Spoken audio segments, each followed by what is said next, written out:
एक बार की बात है, एक गांव में एक आदमी रहता था जिसका नाम रहीम था और लोग उन्हें प्यार से रहीम काका बुलाते थे।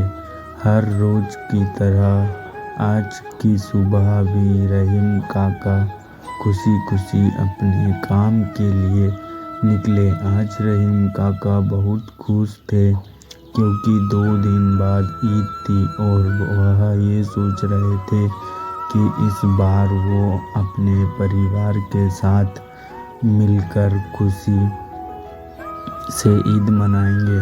यही सोचते हुए रहीम काका अपने मालिक की दुकान पर पहुँचे और दूसरी दुकान पर पहुँचने के लिए आलू का बोरा उठाया और चल दिए। रहीम काका बहुत ही ईमानदार और सच्चे इंसान थे। वह हमेशा अपना काम बहुत ही ईमानदारी के साथ करते थे। आज रहीम काका अपनी खुशी के मग्न ऐसे चल रहे थे कि उन्होंने ध्यान ही नहीं दिया कि आलू के बोरे में से कुछ आलू रास्ते में गिर गए हैं और वह दुकानदार के पास पहुंच गए। जब दुकानदार ने बोरे का वजन किया तो उसमें सामान कम था, जिससे उसे रहीम काका पर शक हुआ और उसने रहीम काका के मालिक को खबर कर दी। अब रहीम काका जब वापस आए तो उनके मालिक ने उनसे कहा, मालिक रहीम काका से पूछता है, आलू के बोरे में से आलू कैसे कम हुए? रहीम काका उससे कहते हैं, मालिक मुझे नहीं पता, मैं तो यहाँ से सीधा दुकानदार के पास ही गया था। मालिक गुस्से में रहीम काका से कहता है, अच्छा सीधा गए थे, फिर भी सामान गायब हो गया, इतना झूठ। जी मालिक, मैंने आज तक कभी सामान के बोरे को हाथ भी नहीं लगाया है। ज्यों का त्यों उसे उसकी जगह पर पहुंचाता हूँ। मालिक शायद रास्ते में शायद गिर गए हो। भरोसा करें मालिक, मैंने कुछ नहीं किया है। मालिक ने उसकी एक ना सुनी। ये लो तुम्हारे पैसे और अब से काम पर ना आना।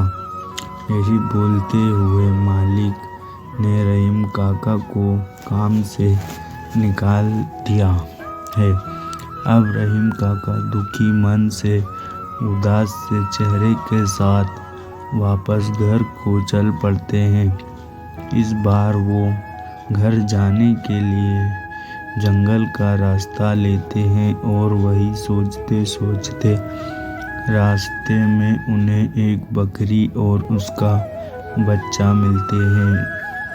वो उनके मालिक को ढूंढने के लिए जंगल में चारों तरफ देखते हैं, लेकिन उन्हें वहाँ कोई नज़र नहीं आता। तो वो उस बकरी और उस बच्चे को अपने साथ घर ले जाते हैं। घर पहुँचते ही रहीम काका का बेटा उस बकरी को देखकर बहुत खुश होता है और बोलता है, रहीम काका का बच्चा खुश होकर कहता है, वाह अब्बू, आज तो खाना बहुत अच्छा होगा। लाइए इस बकरे को मुझे दीजिए, आज इसे पका कर खाएंगे, खूब मज़ा आएगा। रहीम अपने बेटे से कहता है, नहीं बेटा, यह बकरा नहीं बकरी है और यह हमारी नहीं है। ये मुझे जंगल में मिली थी। मैंने इसके मालिक को वहाँ ढूंढा लेकिन कोई नहीं मिला, इसीलिए मैं इसे यहाँ ले आया। लेकिन इसे हम मारेंगे नहीं क्योंकि इसके साथ इसका बच्चा भी है। अब हम इसके मालिक को ढूंढेंगे। और जिसकी भी बकरी होगी वो हमारे यहाँ से इसे वापस ले जाएगा। यह बोलकर रहीम काका उस बकरी को खूंटे से बांध देते हैं। ऐसे ही 2 दिन बीत जाते हैं, लेकिन रहीम काका को अभी तक उस बकरी का मालिक नहीं मिलता है। तो उनका बेटा फिर उनसे बोलता है, अब्बू इतने दिन हो गए इस बकरी का मालिक नहीं मिला, अब इस बकरी को इसके बच्चे का क्या करना है। रहीम काका अपने बेटे से कहते हैं, हम आज ही इसके मालिक को ढूंढेंगे, लेकिन अगर आज भी इसका मालिक नहीं मिला तो मैं इन्हें बेचकर ईद का सामान ले आऊँगा। आधा दिन बीत जाता है, लेकिन रहीम काका को उस बकरी का मालिक नहीं मिलता है। तो वो बकरी को लेकर बाजार की ओर उसे बेचने चल पड़ते हैं। तभी रास्ते में उन्हें एक आदमी मिलता है जो कि एक ब्राह्मण होता है। वो रहीम काका से बोलता है। वो ब्राह्मण रहीम से पूछता है, यह बकरी और बच्चा मेरे हैं, तुम्हारे पास कैसे आए। रहीम उस ब्राह्मण से कहता है, जी मुझे ये बकरी और इसका बच्चा 2 दिन पहले जंगल में मिले थे।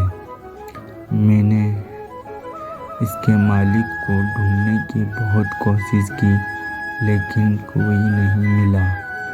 ब्राह्मण रहीम से पूछता है, तुम क्या काम करते हो। जी अभी तो कोई काम नहीं करता। ब्राह्मण रहीम से खुश होकर कहता है, तुमने मेरी बकरी और इसके बच्चे का 2 दिन अच्छे से ख्याल रखा है। क्या तुम मेरी बकरियां चराने का काम करोगे। रहीम काका से, जी हुजूर। ब्राह्मण उसे कुछ धन देता है ताकि वह ईद मना सके। इसी प्रकार ईद के पावन अवसर पर उन्हें उनकी ईमानदारी की ईद मिलती है। थोड़े कठिन जरूर होते हैं रास्ते, पर हमें सदैव धीरज से काम लेना चाहिए। धन्यवाद मित्रों।